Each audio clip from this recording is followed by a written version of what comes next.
ಮತ್ತಷ್ಟು ಇನ್ ಡೀಟೇಲ್ಡ್ ಆಗಿ ಮಾಹಿತಿಯನ್ನ ನೀಡ್ತಾ ಹೋಗೋದಕ್ಕೆ ನನ್ನ ಜೊತೆಗೆ ಜಾಯಿನ್ ಆಗಿದ್ದಾರೆ ಫೋಕಸ್ ಟಿವಿ ಮುಖ್ಯಸ್ಥರಾಗಿರುವಂತಹ ಹೇಮಂತ್ ಅವರು. Hi sir. Hi Nishita.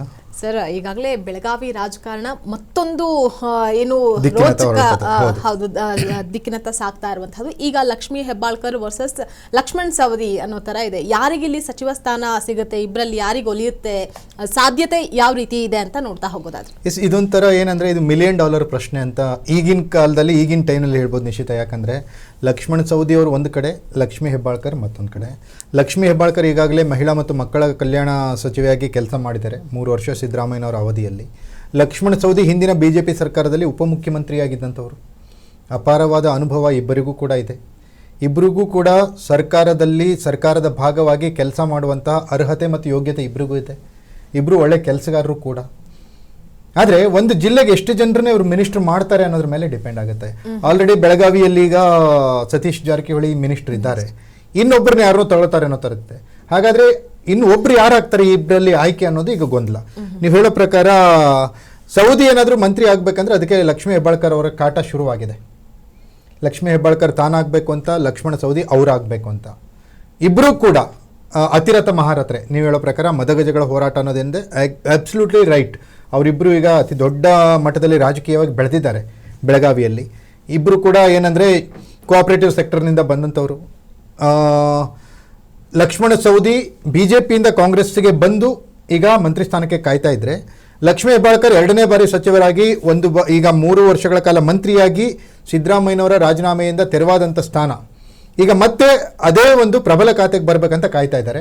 But finally high command ಯಾರಿಗೆ ಅಸ್ತು ಅನ್ನುತ್ತೆ, ಯಾರಿಗೆ ನೋ ಅನ್ನುತ್ತೆ, ಇನ್ನೇನು ಗೊತ್ತಾಗಬೇಕಿದೆ ನಿಶ್ಚಿತ. ಅದರಲ್ಲೂ ಸರ್, ನೀವು ಹೇಳಿದಾಗೆ ಈಗಾಗಲೇ ಒಂದು ಕಡೆ ಏನು ಲಕ್ಷ್ಮಣ್ ಸವದಿ ಅವರು BJPಯನ್ನು ಬಿಟ್ಟು ಕಾಂಗ್ರೆಸ್ಗೆ ಬಂದಿದ್ದು, ಅಲ್ಲಿ ಏನು ಟಿಕೆಟ್ ಕೈ ತಪ್ತು ಅನ್ನುವಂತಹ ಕಾರಣಕ್ಕಾಗಿ ಇಲ್ಲಿ ಸಚಿವ ಸ್ಥಾನ ಸಿಗುತ್ತೆ ಅನ್ನುವಂತಹ ಹೋಪ್ನಿಂದ.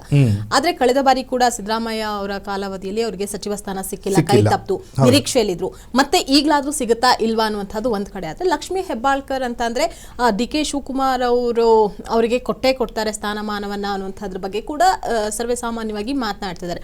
ಇಲ್ಲಿ ಯಾವ ರೀತಿ ಲಕ್ಷ್ಮಣ್ ಸವದಿ ಅಥವಾ ಲಕ್ಷ್ಮೀ ಹೆಬ್ಬಾಳ್ಕರ್ ಅಂತ ಹೇಳಿ ನೋಡ್ತಾ ಹೋಗೋದಾದ್ರೆ ಯಾರಿಗೆ ಸಿಗಬಹುದು ಸಾಧ್ಯತೆ? ಆಕ್ಚುಲಿ ಏನಾಗ್ಬಿಡುತ್ತೆ ಅಂದ್ರೆ ಇಲ್ಲಿ ನಿಶ್ಚಿತ, ಎಸ್, DK ಶಿವಕುಮಾರ್ ಅವರ ಪರಮಾಪ್ತೆ ಲಕ್ಷ್ಮೀ ಹೆಬ್ಬಾಳ್ಕರ್, 2 ಮಾತಿಲ್ಲ. DK ಶಿವಕುಮಾರ್ ಲಕ್ಷ್ಮೀ ಹೆಬ್ಬಾಳ್ಕರ್ ಅವರ ರಾಜಕೀಯ ಅಭ್ಯುದಯಕ್ಕೆ ಹಲವು ರೀತಿಯ ಕೊಡುಗೆಯನ್ನು ನೀಡಿರೋದು, 2 ಮಾತಿಲ್ಲ. ಆಮೇಲೆ ಲಕ್ಷ್ಮೀ ಹೆಬ್ಬಾಳ್ಕರ್ ರಾಜಕೀಯವಾಗಿ ಈ ಹಂತಕ್ಕೆ ಬೆಳಿಬೇಕಂದ್ರೆ DK ಶಿವಕುಮಾರ್ ಅವರ ಪಾತ್ರ ಇದ್ದಿದ್ದು ಕೂಡ 2 ಮಾತಿಲ್ಲ. ಲಕ್ಷ್ಮೀ ಹೆಬ್ಬಾಳ್ಕರ್ ಅವರಿಗೆ ವಹಿಸಿರೋ ಕಮಿಟ್ಮೆಂಟನ್ನು, ಬೆಳಗಾವಿ ಜಿಲ್ಲೆಯಲ್ಲಿ ಪಕ್ಷದ ಸಂಘಟನೆಯನ್ನು, ಬೆಳಗಾವಿ ಜಿಲ್ಲೆಯಲ್ಲಿ ಕಾಂಗ್ರೆಸ್ ಯಾವ ರೀತಿ ಗೆಲ್ಲಬೇಕು ಅನ್ನೋದನ್ನ ಜಾರಕಿಹೊಳಿ ಅವರಿಗೆ ಸರಿಸಮನಾಗಿ ಮಾಡ್ಕೊಂಡು ಬಂದಂತ ಒಬ್ಬ ದಿಟ್ಟ ಮಹಿಳೆ. ಫೈಟ್ ಅಲ್ಲೂ ಕೂಡ ಈ ಮಟ್ಟಕ್ಕೆ ಬೆಳೆದಿದ್ದಾರೆ, ಮಂತ್ರಿ ಆಗಿದ್ದಾರೆ. ಒಬ್ಬ ಮಹಿಳೆ ಈ ಹಂತಕ್ಕೆ ಬೆಳೆಯೋದಿದೆಯಲ್ಲ, ಅದು ಸುಲಭದ ಮಾತಲ್ಲ. ಅದ್ರ ಹಿಂದೆ ತುಂಬಾ ಸ್ಯಾಕ್ರಿಫೈಸ್ ಅನ್ನೋದಿರುತ್ತೆ, ತುಂಬಾ ಡೆಡಿಕೇಶನ್, ಹಾರ್ಡ್ ವರ್ಕ್, ಈ ಥರದ್ದೆಲ್ಲ ಇರುತ್ತೆ. ಲಕ್ಷ್ಮೀ ಹೆಬ್ಬಾಳ್ಕರ್ ಸಂಘಟನೆಯಿಂದ ಬಂದಂಥವ್ರು. KPCC ಮಹಿಳಾ ಘಟಕದ ಅಧ್ಯಕ್ಷರಾಗಿ ಕೆಲಸ ಮಾಡಿರುವಂಥ ಅಪಾರ ಅನುಭವ ಲಕ್ಷ್ಮೀ ಹೆಬ್ಬಾಳ್ಕರ್ಗಿದೆ. 3 ವರ್ಷಗಳಲ್ಲಿ ಮಹಿಳಾ ಮತ್ತು ಮಕ್ಕಳ ಕಲ್ಯಾಣ ಇಲಾಖೆಯ ಸಚಿವರಾಗಿ ಮಾಡಿರುವಂಥ ಕೆಲಸ. ಯಾಕಂದರೆ ಗ್ಯಾರಂಟಿ ಸರ್ಕಾರ, ಗ್ಯಾರಂಟಿ ಯೋಜನೆಗಳು ಅನ್ನುವಂಥದ್ದು ಏನಿದೆಯಲ್ಲ, ಇದು ಲಕ್ಷ್ಮೀ ಹೆಬ್ಬಾಳ್ಕರ್ ಅವರ ಖಾತೆ ಮೇಲೇ ಡಿಪೆಂಡ್ ಆಗಿತ್ತು. ಮಹಿಳೆಯರು ಹೆಚ್ಚಿಗೆ ಇರುವಂಥದ್ದು, ಇವರು ಮಹಿಳೆಯರನ್ನ ಗುರಿಯಾಗಿಸಿಕೊಂಡು ಗ್ಯಾರಂಟಿಯನ್ನು ಮಾಡಿದ್ದು. ಮನೆ ಯಜಮಾನಿಗೆ 2,000, ಗೃಹಶಕ್ತಿ ಯೋಜನೆ, ಗೃಹಲಕ್ಷ್ಮಿ ಯೋಜನೆ, ಅದಾದಮೇಲೆ ಶಕ್ತಿ, ಮಹಿಳೆಯರಿಗೆ ಉಚಿತ ಬಸ್ ಪ್ರಯಾಣ, ಅದು ಮಹಿಳೆಯರಿಗೆ. ಹಾಗಾಗಿ ಗ್ಯಾರಂಟಿ ಯೋಜನೆ ಡಿಪೆಂಡ್ ಆಗಿದ್ದೇ ಮಹಿಳಾ ಮತ್ತು ಮಕ್ಕಳ ಕಲ್ಯಾಣ ಇಲಾಖೆಯಲ್ಲಿ. ಅದನ್ನು ಯಶಸ್ವಿಯಾಗಿ ನಿರ್ವಹಿಸಿದ್ದೀನಿ ಅಂತ ಲಕ್ಷ್ಮೀ ಹೆಬ್ಬಾಳ್ಕರ್ ಎಲ್ಲೋ ಹೇಳ್ತಾರೆ. ಅದರಲ್ಲೂ ಕೆಲವು ನ್ಯೂನತೆಗಳಿದ್ದಾವೆ. ಅದ್ರ ಬಗ್ಗೆನೂ ಇನ್ನೂ ಹೊಸ ವಿಚಾರಗಳು ಬರ್ತಾ ಇದ್ದಾವೆ. ಅತಿ ಹೆಚ್ಚು ಜನರಿಗೆ ಅಂದರೆ ಅಸ್ತಿತ್ವವೇ ಇಲ್ಲದವರಿಗೆ ಕೊಟ್ಟಿದ್ದಾರೆ ಅನ್ನುವಂಥದ್ದು ಇವತ್ತು ಬ್ರೇಕ್ ಆಗಿದೆ. ಇಂಥ ವಿಚಾರಗಳು ಅಂತ ಬಂದಾಗ ಲಕ್ಷ್ಮಣ ಸವದಿಯವರು ಒಂದು ಹೆಜ್ಜೆ ಮುಂದೋಗಿ ನಿಲ್ತಾರೆ ಅಂತ ಅನಿಸುತ್ತೆ. ಯಾಕಂದರೆ ಲಕ್ಷ್ಮಣ ಸವದಿ BJPಯಿಂದ ಕಾಂಗ್ರೆಸ್ಸಿಗೆ ಬಂದಂಥವ್ರು. ಲಕ್ಷ್ಮಣ ಸವದಿ ಬಂದಿದ್ದರ ಲಾಭ ಕಾಂಗ್ರೆಸ್ಸಿಗೆ ಆಗಿತ್ತು. ಲಕ್ಷ್ಮಣ ಸವದಿ ಕೂಡ DK ಶಿವಕುಮಾರ್ ಅವರಿಗೆ ಪರಮಾಪ್ತರು.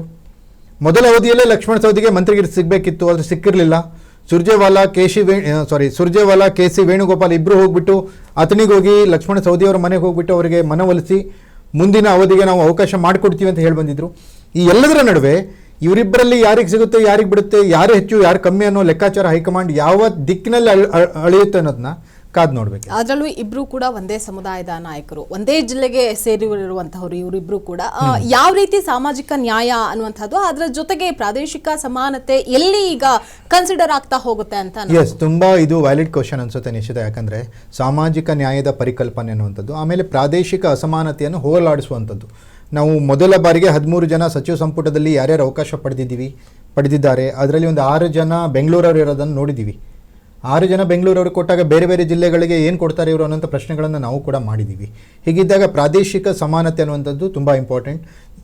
ರಾಜ್ಯದ ಎಲ್ಲ ಜಿಲ್ಲೆಗಳಿಗೂ ಅವಕಾಶಗಳು ಸಿಗಬೇಕು ಅಂತ.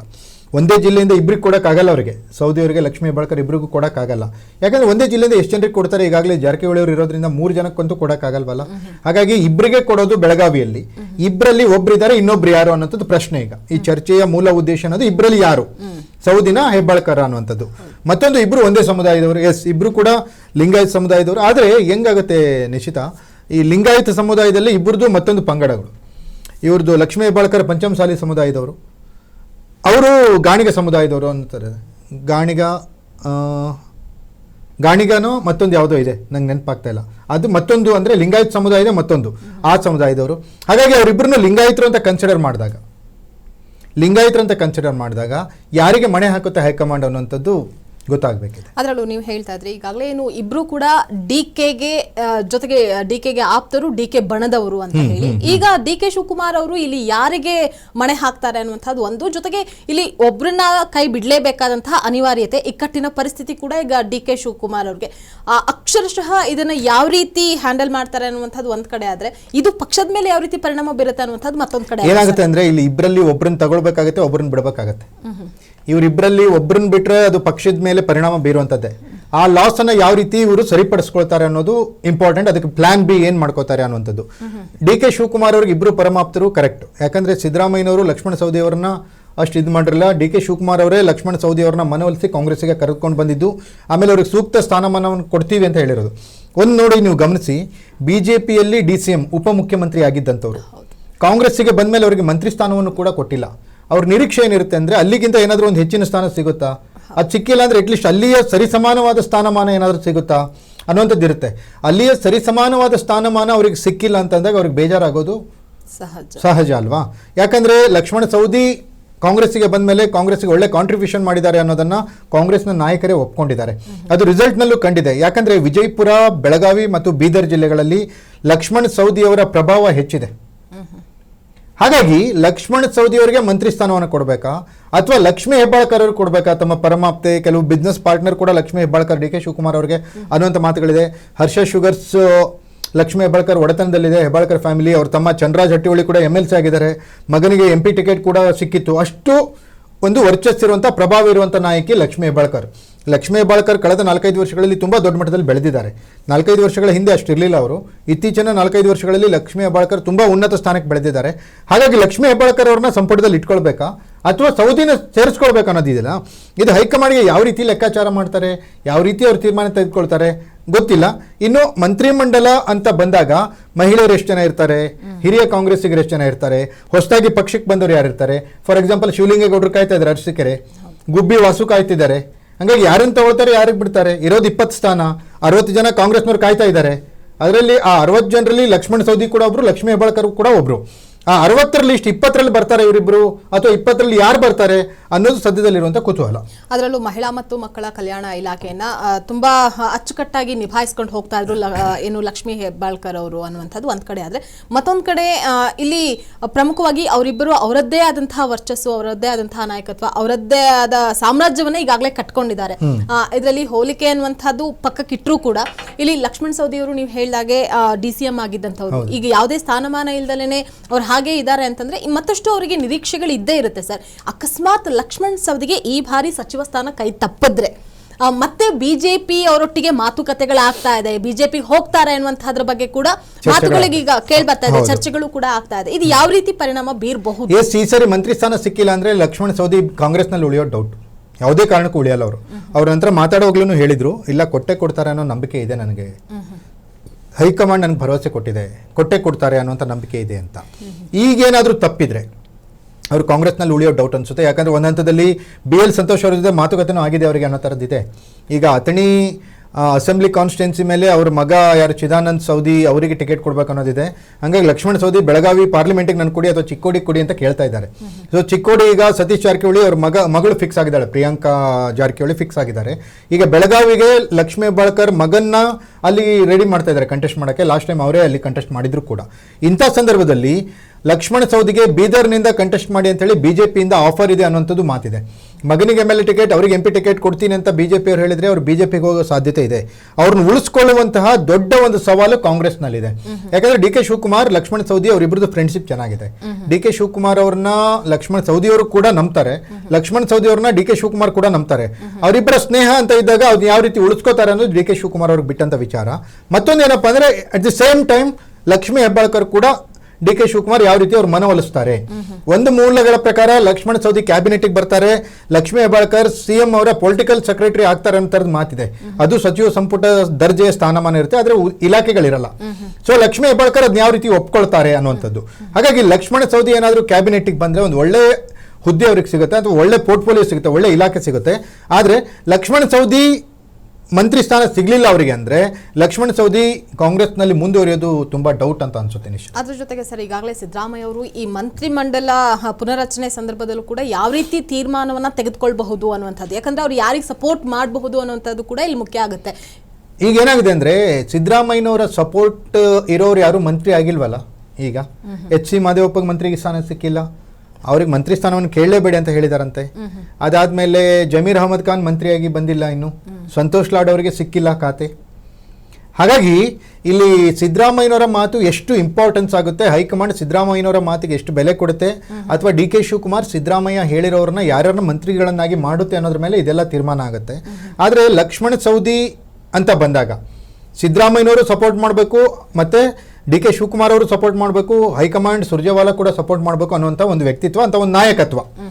ನಿಮಗೆ ಬೆಳಗಾವಿ ಜಿಲ್ಲೆಯ ಚಿಕ್ಕೋಡಿ ಭಾಗದಲ್ಲಿ ಒಂದು 10-12 ಕಾನ್ಸ್ಟಿಟ್ಯೂನ್ಸಿಯಲ್ಲಿ ಲಕ್ಷ್ಮಣ ಸೌದಿ ಅವರ ಪ್ರಭಾವ ಹೆಚ್ಚಿಗೆ ಇದೆ. ಬೆಳಗಾವಿ ಜಿಲ್ಲೆಯಲ್ಲಿ ಜಾರಕಿಹೊಳಿ ಹೇಗೆ ಒಂದು ಕುಟುಂಬ ರಾಜಕಾರಣ ಅಥವಾ ಅವ್ರು ಹೇಗೆ ಪ್ರಬಲರಾಗಿ ಬೆಳೆದಿದ್ದಾರೋ ಅದೇ ರೀತಿ ಲಕ್ಷ್ಮಣ ಸೌದಿ ಕೂಡ ಅಷ್ಟೇ ಪ್ರಬಲರಾಗಿ ಬೆಳೆದಿದ್ದಾರೆ. ಇಬ್ಬರು ಕೂಡ ಕೋಆಪರೇಟಿವ್ ಸೆಕ್ಟರ್ನಿಂದ ಬಂದಂಥವ್ರು, ಸಹಕಾರ ಇಲಾಖೆಯಿಂದ ಸಹಕಾರ ಒಂದು ಇದರಿಂದ ಬಂದಂಥವ್ರು.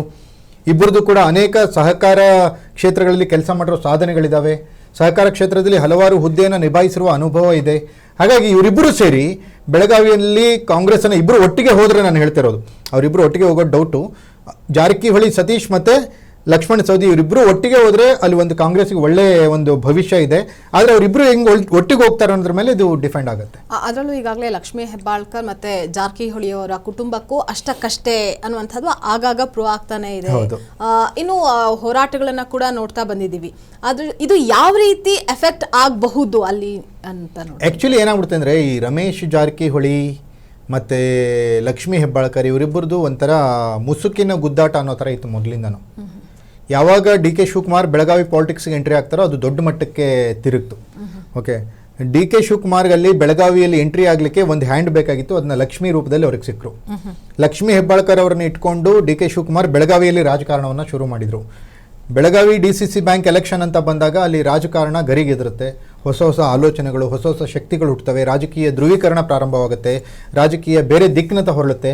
ಅಂಥ ಸಂದರ್ಭಗಳಲ್ಲಿ DCC ಬ್ಯಾಂಕ್ ಚುನಾವಣೆ ಅಂತ ಬಂದಾಗ ಲಕ್ಷ್ಮೀ ಹೆಬ್ಬಾಳ್ಕರ್ ಮತ್ತು ರಮೇಶ್ ಅವರಿಬ್ಬರ ನಡುವಿನ ವಿಚಾರಗಳು ಯಾವ ಹಂತಕ್ಕೆ ಹೋಯ್ತು, ಕರ್ನಾಟಕ ಗೌರ್ಮೆಂಟನ್ನು ಕೆಡುವ ಹಂತಕ್ಕೂ ಹೋಯ್ತು. ಅವಾಗ ಅದೇ ಕಾರಣಕ್ಕೆ ಸಮ್ಮಿಶ್ರ ಸರ್ಕಾರ ಪತನವಾಗಿದ್ದು. ಕಾರಣ ಏನು ಬಂತಂದರೆ ಬೆಳಗಾವಿ ಪಾಲಿಟಿಕ್ಸಲ್ಲಿ ಸತೀಶ್ ಮತ್ತು ರಮೇಶ್ ಅವರಿಗೆ ಗೌರವ ಇಲ್ಲದೆ ಇರೋ ರೀತಿ DK ಶಿವಕುಮಾರ್ ಅಲ್ಲಿ ಮೂಗು ತೋರಿಸ್ತಾರೆ ಅನ್ನೋ ಕಾರಣಕ್ಕೋಸ್ಕರನೇ, ಲಕ್ಷ್ಮೀ ಹೆಬ್ಬಾಳ್ಕರ್ ಅಲ್ಲಿ ಬೇಡದೇ ಇರೋದನ್ನು ಮಾಡ್ತಿದ್ದಾರೆ ಅನ್ನೋ ಕಾರಣಕ್ಕೆ ಅಲ್ವಾ ರಮೇಶ್ ಜಾರಕಿಹೊಳಿ ಅವತ್ತು 18 ಜನ ಬಾಂಬೆ ಬಾಯ್ಸ್ ಅಂತ ಸೇರಿಕೊಂಡು ಇವರು ಕುಮಾರಸ್ವಾಮಿ ಸರ್ಕಾರವನ್ನು ಕೆಡವಿದ್ದು. ಹಾಗಾಗಿ ಬೆಳಗಾವಿ ರಾಜಕಾರಣದಲ್ಲಿ ಏನೇ ಬೆಳವಣಿಗೆಗಳು ಆದರೂ ಕೂಡ ಅದು ರಾಜ್ಯ ರಾಜಕಾರಣದ ಮೇಲೆ ಇಂಪ್ಯಾಕ್ಟ್ ಆಗೋದಂತೂ ನಿಶ್ಚಿತ. ಅಂಥ ಟೈಮ್ನಲ್ಲಿ ಈಗ ನಡೀತಾ ಇರುವಂಥ ಈ ಬೆಳವಣಿಗೆಗಳು ಜಾರಕಿಹೊಳಿ ವರ್ಸಸ್ ಜಾರಕಿಹೊಳಿ ವರ್ಸಸ್ ಹೆಬ್ಬಾಳ್ಕರ್ ಅನ್ನೋಂಥ ವಿಚಾರಗಳು ಅವು ಮುಂದೆ ಯಾವ ಹಂತದ ಹೋಗುತ್ತೆ, ಅಥವಾ ಲಕ್ಷ್ಮಣ ಸೌದಿ ಸೀಟ್ಗೆ ಯಾವ ರೀತಿ ಸಂಚಕಾರ ಬರುತ್ತೆ, ಅಥವಾ ಜಾರಕಿಹೊಳಿ ಮತ್ತು ಹೆಬ್ಬಾಳ್ಕರ್ ಏನಾದರೂ ಒಂದಾಗಿ ಸೌದಿಯವ್ರಿಗೆ ಏನಾದರೂ ಗುಣ ಆಗ್ತಾರೆ, ಇವೆಲ್ಲವೂ ಪೊಲಿಟಿಕಲ್ ಡೆವಲಪ್ಮೆಂಟ್ಸ್ ಬೆಳಗಾವಿಯಲ್ಲಿ ಸಾಮಾನ್ಯ ಅನ್ನುವಂಥ ದೃಷ್ಟಿಯಲ್ಲಿದೆ. ಇದು ಯಾವ ರೀತಿ ಮುಂದೆ ಒರೆಯುತ್ತೆ ಅನ್ನೋದು ಇನ್ನೊಂದು 15 ದಿನದಲ್ಲಿ ಗೊತ್ತಾಗುತ್ತೆ. ಈಗ ಯಾರು ಮಂತ್ರಿ ಆಗ್ತಾರೆ ಆಗಲ್ಲ ಅನ್ನೋದ್ರ ಮೇಲೆ ಗೊತ್ತಾಗುತ್ತೆ. ಆದ್ರೆ ಏನು ಜಾರಕಿಹೊಳಿ ಅಂಡ್ ಹೆಬ್ಬಾಳ್ಕರ್ ಅವರ ನಡುವಿನ ಮುಸುಕಿನ ಗುದ್ದಾಟ ಒಂದ್ ಕಡೆ ಆದ್ರೆ, ಇನ್ನು ಲಕ್ಷ್ಮೀ ಹೆಬ್ಬಾಳ್ಕರ್ ಅವ್ರಿಗೆ ಮಂತ್ರಿ ಸ್ಥಾನ ಸಿಗಬೇಕು ಅಂತ ಸತೀಶ್ ಜಾರಕಿಹೊಳಿ ಅವರು ಹೇಳಿದ್ದಾರೆ ಅನ್ನುವಂತ ಮಾತು ಕೇಳಿ ಬರ್ತದೆ. ಏನು ಹೊಸ ರೀತಿ ಗೇಮ್ ಪ್ಲಾನ್ ಅನ್ನು ಮಾಡ್ಕೊಂಡಿದ್ದಾರೆ? ಅದೇ ನಿಶ್ಚಿತ. ಏನಂದ್ರೆ ಈ ರಾಜಕಾರಣಿಗಳು ಯಾವತ್ತೂ ಕೂಡ ಶಾಶ್ವತ ಶತ್ರುಗಳು ಅಲ್ಲ, ಶಾಶ್ವತ ಮಿತ್ರರು ಅಲ್ಲ ಅಂತಾರಲ್ಲ. ಈಗ ಲಕ್ಷ್ಮಣ್ ಸೌದಿ ಅವರನ್ನ ಮಟ್ಟ ಹಾಕಬೇಕು ಅಂತ ಹೇಳ್ಬಿಟ್ಟು ಈಗ ಜಾರಕಿಹೊಳಿ ಈ ರೀತಿ ಪ್ಲಾನ್ ಮಾಡಿರ್ಬೋದಲ್ಲ. ಓಕೆ, ಹಿಂಗಿದ್ದಾಗ ಯಾವತ್ತೂ ಕೂಡ ಲಕ್ಷ್ಮೀ ಹೆಬ್ಬಾಳ್ಕರ್ ಪರವಾಗಿ ಜಾರಕಿಹೊಳಿ ಬ್ರದರ್ಸ್ ಬ್ಯಾಟ್ ಬೀಸಿದವರಲ್ಲ, ಬಹಿರಂಗವಾಗಿ ಹೇಳಿದವರಲ್ಲ. ಅಲ್ಲಿ ಲಕ್ಷ್ಮೀ ಹೆಬ್ಬಾಳ್ಕರ್ ಮಂತ್ರಿ ಆದ್ರೆ ಡಿ ಕೆ ಶಿವಕುಮಾರ್ ಅವರು ಮತ್ತೆ ಮೂಗ್ ತೋರಿಸ್ತಾರೆ, ಅವ್ರು ಕೈ ಆಡಿಸ್ತಾರೆ, ಹಂಗಾಗಿ ಅವ್ರು ಆಗೋದು ಬೇಡ ಅಂತಾನೆ ಇವರು ಹೇಳ್ಕೊಂಡ್ ಬಂದಂತವ್ರು. ಆದ್ರೆ ಈಗ ಮೊನ್ನೆ ಸತೀಶ್ ಹೇಳಿರೋದನ್ನ ನಾನು ಕೇಳಿದೆ, ಸ್ಟೇಟ್ಮೆಂಟ್ ಇತ್ತು, ಇಲ್ಲ ಜಾರಕಿಹೊಳಿ ಯಾರು ಇವರು ಲಕ್ಷ್ಮೀ ಹೆಬ್ಬಾಳ್ಕರ್ ಅವರು ಮಿನಿಸ್ಟರ್ ಆಗಬೇಕಿತ್ತು, ಆಗಿಲ್ಲ, ಮುಂದೆ ಆಗ್ಬೋದು ಅಂತ ಹೇಳಿದ್ರು. ಹಾಗಾಗಿ ಲಕ್ಷ್ಮೀ ಪರವಾಗಿ ಯಾಕೆ ಸತೀಶ್ ಬ್ಯಾಟ್ ಬೀಸಿದ್ರು ಅನ್ನೋದು ಈಗ ರಾಜಕೀಯ ವಲಯಗಳಲ್ಲಿ ಚರ್ಚೆ ಆಗ್ತಾ ಇದೆ. ನೀವು ಹೇಳೋ ಪ್ರಕಾರ ಲಕ್ಷ್ಮೀ ಜಾರಕಿಹೊಳಿಗೆ ಲಕ್ಷ್ಮೀ ಹೆಬ್ಬಾಳ್ಕರ್ ಅವರಿಗೆ ಸತೀಶ್ ಜಾರಕಿಹೊಳಿ ಅವರು ಏನಾದರೂ ಸಪೋರ್ಟ್ ಮಾಡಿದ್ರೆ ಮತ್ತೊಂದು ಹೊಸ ರೀತಿಯ ಲೆಕ್ಕಾಚಾರ ಬೆಳಗಾವಿ ರಾಜಕಾರಣದಲ್ಲಿ ಶುರುವಾಗುತ್ತೆ. ನಿಶ್ಚಿತ ಬೆಳಗಾವಿ ರಾಜಕಾರಣದಲ್ಲಿ ಏನಾದರೂ ಪಕ್ಷದ ಅವರಿಂದನೇ ಆಗ್ತಾ ಇದೆ, ಅದರಲ್ಲೂ ಹೆಬ್ಬಾಳ್ಕರ್ ಮತ್ತೆ ಸತೀಶ್ ಜಾರಕಿಹೊಳಿ ಅಂತಂದ್ರೆ ಅಲ್ಲಿ ಎಂಟ್ರಿನ ಕೊಡುವಂತಹದ್ದು ಡಿ ಕೆ ಶಿವಕುಮಾರ್ ಅವರು. ಕಳೆದ ಬಾರಿ ಡಿ ಕೆ ಶಿವಕುಮಾರ್ ಅವರು ಏನು MP ಎಲೆಕ್ಷನ್ ಸಂದರ್ಭದಲ್ಲಾಗಿರ್ಬೋದು ಅಥವಾ DCC ಬ್ಯಾಂಕ್ ಎಲೆಕ್ಷನ್ ಸಂದರ್ಭದಲ್ಲಾಗಿರ್ಬೋದು, ಅಲ್ಲಿ ಹೋದಂತಹ ಸಂದರ್ಭದಲ್ಲಿ ಸತೀಶ್ ಜಾರಕಿಹೊಳಿ ಮತ್ತೆ ಡಿ ಕೆ ಶಿವಕುಮಾರ್ ಅವರ ನಡುವಿನ ಮುಸುಕಿನ ಗುದ್ದಾಟ ಕೂಡ ಮೇಲ್ನೋಟಕ್ಕೆ ಹೇಗಿತ್ತು ಅನ್ನುವಂಥದ್ದು ಕಂಡು ಬಂದಿತ್ತು ಸರ್. ಈಗಿನ ರಾಜಕೀಯ, ಆಗಿನ ರಾಜಕೀಯ ಜೊತೆಗೆ ಸೌದಿ ಫ್ಯಾಮಿಲಿ ಹಾಗೆ ಜಾರಕಿಹೊಳಿ ಫ್ಯಾಮಿಲಿ ಕೂಡ ಅವ್ರ ನಡುವೆ ಕೂಡ ದ್ವೇಷ ಇದೆ, ಅದೇನು ಹೊಸದೇನಲ್ಲ. ಎಲ್ರಿಗೂ ಈಗ ಸೌದಿ ಅವರನ್ನ ಮಟ್ಟ ಹಾಕ್ಲೇಬೇಕು ಅನ್ನುವಂಥದ್ದು ಕೂಡ ಅಲ್ಲಿದೆ. ಏನಾಗಿದೆ ಅಂದ್ರೆ ನಿಶ್ಚಿತ, ತುಂಬಾ ಗಂಭೀರವಾದಂಥ ಪ್ರಶ್ನೆ ಇದು. ಆಕ್ಚುಲಿ ಬೆಳಗಾವಿ ರಾಜಕಾರಣ ಹೆಂಗಿದೆ ಅಂದ್ರೆ, ಒಂದು ಕಡೆ ಜಾರಕಿಹೊಳಿ ಬ್ರದರ್ಸ್, ಇವರು 5 ಜನ, ರಮೇಶ್ ಜಾರಕಿಹೊಳಿ, ಸತೀಶ್, ಭೀಮ್ಸಿ, ಬಾಲಚಂದ್ರ ಮತ್ತೆ ಲಖನ್ ಜಾರಕಿಹೊಳಿ, 5 ಜನ ಅಣ್ಣ ತಮ್ಮಂದರು. ಇವರು ಜಾರಕಿಹೊಳಿ ಬ್ರದರ್ಸ್ ಲಿಂಗಾಯತ್ಸ್ ಅನ್ನುವಂಥ ಫೈಟಲ್ಲಿ ಇದ್ದಿದ್ದು ಯಾವತ್ತು. ಲಿಂಗಾಯತರ ನಡುವೆ ಒಗ್ಗಟ್ಟು ಬರದೇ ಇರೋ ರೀತಿ ಮಾಡಿ ಡಿವೈಡ್ ಅಂಡ್ ರೂಲ್ ಮಾಡಿ ಜಾರಕಿಹೊಳಿ ಬ್ರದರ್ಸ್ ಗೆಲ್ಕೊಂಡು ಬರ್ತಾ ಇದ್ದಾರೆ ಇಲ್ಲಿವರೆಗೂ. ಇದು ಬೆಳಗಾವಿ ರಾಜಕಾರಣದ ಒಂದು ಲೈನ್ ಸ್ಟೋರಿ. ಈ ಕಡೆ ಲಿಂಗಾಯತ ನಾಯಕರು ಯಾರ್ಯಾರಿದಾರಪ್ಪ ಅಂದ್ರೆ ಹುಕ್ಕೇರಿ ಫ್ಯಾಮಿಲಿ, ಪ್ರಕಾಶ್ ಹುಕ್ಕೇರಿ ಎಕ್ಸೆಟ್ರಾ, ರಮೇಶ್ ಕತ್ತಿ, ಉಮೇಶ್ ಕತ್ತಿ ಇವರು. ಇದಾದ್ಮೇಲೆ ಜೊಲ್ಲೆ, ಅಣ್ಣಾ ಸಾಹೇಬ್ ಜೊಲ್ಲೆ, ಶಶಿಕಲಾ ಜೊಲ್ಲೆ, ಜೊಲ್ಲೆ ಫ್ಯಾಮಿಲಿ, ಮತ್ತೊಂದು ಸೌದಿ, ಲಕ್ಷ್ಮಣ್ ಸೌದಿ ಎಕ್ಸೆಟ್ರಾ. ಅದಾದ್ಮೇಲೆ ಹೆಬ್ಬಾಳ್ಕರ್, ಆಮೇಲೆ ವಿಶ್ವನಾಥ್ ಪಾಟೀಲ್ ಅಂತ ಇವರೆಲ್ಲ ಸೇರ್ಬಿಟ್ಟು ಇವರ ಹೋರಾಟ ಏನಂದ್ರೆ ಲಿಂಗಾಯತರ ಹೋರಾಟ ಅಗೇನೆಸ್ಟ್ ಜಾರಕಿಹೊಳಿ ವಿರುದ್ಧ.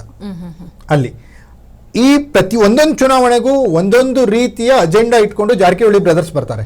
ಒಬ್ಬೊಬ್ಬ ಲಿಂಗಾಯತ್ ನಾಯಕರನ್ನ ಎತ್ತಿ ಕಟ್ಟಿ ಇಲ್ಲಿ ರಾಜಕಾರಣ ಮಾಡ್ತಾರೆ. ಹಾಗಾಗಿ ಮೊನ್ನೆ ನೋಡಿ DCC ಬ್ಯಾಂಕ್ ಚುನಾವಣೆಯಲ್ಲಿ ಏನಾಯ್ತು ಅಂದ್ರೆ, ಜೊಲ್ಲೆಯವ್ರನ್ನ ಅಧ್ಯಕ್ಷರನ್ನ ಮಾಡ್ತೀವಿ, ಲಿಂಗಾಯತರನ್ನ ಅಧ್ಯಕ್ಷರನ್ನ ಮಾಡ್ತೀವಿ, ನಮ್ಗೆ ಸಪೋರ್ಟ್ ಮಾಡಿ ಅಂತ ಬಹಿರಂಗವಾಗಿನೇ ಹೇಳ್ಬಿಟ್ರು ಅವರು. ಅಲ್ಲಿ ಕೂಡ ಅವರು ಯಶಸ್ಸು ಗಳಿಸಿದ್ರು. ಹಾಗಾಗಿ ಈ ಜಾರಕಿಹೊಳಿ ವರ್ಸಸ್ ಲಿಂಗಾಯತ್ ಹೋರಾಟ ಅನ್ನೋದೇನಿದೆ, ಯಾವಾಗ ಬೆಳಗಾವಿಯಲ್ಲಿ ತಾರಕಕ್ಕೇರುತ್ತೋ ಆಗ ಈ ಲಿಂಗಾಯತರೆಲ್ಲ ಒಂದಾದಾಗ ಜಾರಕಿಹೊಳಿ ಬ್ರದರ್ಸ್ನ ಅಲ್ಲಿ ಮಟ್ಟ ಹಾಕ್ಬೋದು. ಆದ್ರೆ ಹಂಗೆ ಆಗ್ತಾ ಇಲ್ಲ. ಲಿಂಗಾಯತರಲ್ಲಿ ಏನಾಗ್ಬಿಡ್ತಾರೆ, 1-2 ಗುಂಪಿನವ್ರು ಈ ಕಡೆ ಸೇರ್ಕೊಂಡ್ಬಿಡ್ತಾರೆ. ಅವಾಗ ಜಾರಕಿಹೊಳಿ ಬ್ರದರ್ಸ್ ಕೈ ಮೇಲಾಗ್ತಾ ಇದೆ. ಆದ್ರೆ ಈಗ ಏನಾಗ್ಬಿಡಿದೆ ಅಂದ್ರೆ, ಜಾರಕಿಹೊಳಿ ಬ್ರದರ್ಸ್ ಸೌದಿ ಈಗ ಮಟ್ಟ ಹಾಕ್ಲೇಬೇಕಂತ ನಿಂತ್ಕೊಂಡಿದ್ದಾರೆ. ಸೌದಿಯವರು ಬೆಳೆದಷ್ಟು ಜಾರಕಿಹೊಳಿ ಸಾಮ್ರಾಜ್ಯಕ್ಕೆ ತೊಂದರೆ ಆಗ್ತಾ ಇದೆ. ಹಾಗಾಗಿ ಜಾರಕಿಹೊಳಿ ಸಾಮ್ರಾಜ್ಯದ ಪತನ ಅಲ್ಲಿ ಆಗಬಾರ್ದು ಬೆಳಗಾವಿಯಲ್ಲಿ ಅಂದ್ರೆ, ಸೌದಿಯವರಿಗೆ ಅಧಿಕಾರ ಸಿಗಬಾರ್ದು. ಮೊದಲನೇ ಬಾರಿಯಲ್ಲಿಯೇ 13 ಜನ ಏನು ಸಚಿವ ಸ್ಥಾನ ಸ್ವೀಕರಿಸಿದ್ರು, ಅದರಲ್ಲಿ ಲಕ್ಷ್ಮಣ ಸೌದಿಯವರ ಹೆಸರಿರುತ್ತೆ ಅಂತ ಹೇಳಿ ಇತ್ತು, ಮಾಹಿತಿಗಳಿದ್ವು, ಆ ರೀತಿ ಮಾತುಗಳು ಕೂಡ ಇದ್ವು. ಆದ್ರೆ ಹಂಗ ಆಗ್ಲಿಲ್ಲ. ಅಂತಿಮ ಕ್ಷಣದಲ್ಲಿ ಸೌದಿಯವರ ಹೆಸರನ್ನ ಕೈ ಬಿಡಲಾಯಿತು ಅನ್ನೋಂಥ ವರದಿಗಳು ಬಂದವು. ಈಗ 2ನೇ ಬಾರಿ ಸೌದಿ ಮಂತ್ರಿ ಆಗಲೇಬೇಕು ಅಂತ ಏನು ನಿಂತ್ಕೊಂಡಿದ್ದಾರೆ, ಅದಕ್ಕೆ ಕಾಂಗ್ರೆಸ್ ಯಾವ ರೀತಿ ರೆಸ್ಪಾನ್ಸ್ ಮಾಡುತ್ತೆ?